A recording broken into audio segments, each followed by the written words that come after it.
ബദർ യുദ്ധത്തിന് മുന്നൊരുക്കം നടത്തവേ അല്ലാഹുവിന്റെ റസൂൽ സല്ലല്ലാഹു അലൈഹി വസല്ലമ തന്റെ അനുചരന്മാരെ വിളിച്ചുകൂട്ടിക്കൊണ്ട് അഭിപ്രായം ആരാഞ്ഞു.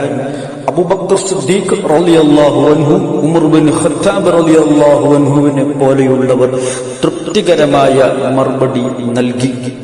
മുഹാജിറുകളിൽപ്പെട്ട കുതിരപ്പടയാളിയായ മിഖ്ദാദ് ബിൻ അസ്വദ് റളിയല്ലാഹു അൻഹു എഴുന്നേറ്റുകൊണ്ട് പറഞ്ഞു, അല്ലാഹുവിന്റെ റസൂലേ, താങ്കളോട് അല്ലാഹു കൽപ്പിച്ച പ്രകാരം പ്രവർത്തിച്ചു കൊള്ളുക.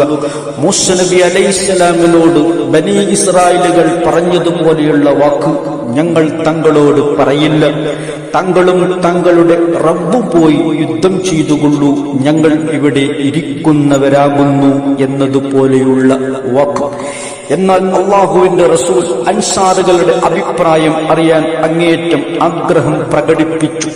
ആ സമയം അൻസാറുകളുടെ നേതാവായ സഅദ് ബിൻ മുആദ് റളിയല്ലാഹു അൻഹു എഴുന്നേറ്റുകൊണ്ട് പ്രകാരം പറഞ്ഞു, അല്ലാഹുവിന്റെ റസൂലേ, താങ്കളോട് അല്ലാഹു കൽപ്പിച്ച പ്രകാരം താങ്കൾ പ്രവർത്തിച്ചു കൊള്ളുക.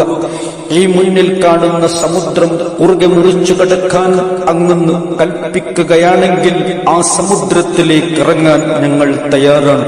ഇത് കേട്ടപ്പോൾ അല്ലാഹുവിന്റെ റസൂൽ സല്ലല്ലാഹു അലൈഹി വസല്ലം അങ്ങേയറ്റം സന്തോഷിക്കുകയും തന്റെ അനുചരന്മാരോട് ഇപ്രകാരം പറഞ്ഞു, നിങ്ങൾ സന്തോഷത്തോടുകൂടി നടന്നുകൊള്ളുവീൻ. ആ ജനങ്ങൾ, ആ ശത്രുക്കൾ മരണപ്പെട്ടു വീഴുന്ന സ്ഥലങ്ങൾ ഞാനിതാ എന്റെ കൺമുന്നിൽ കാണുന്നത് പോലെ തോന്നുന്നു.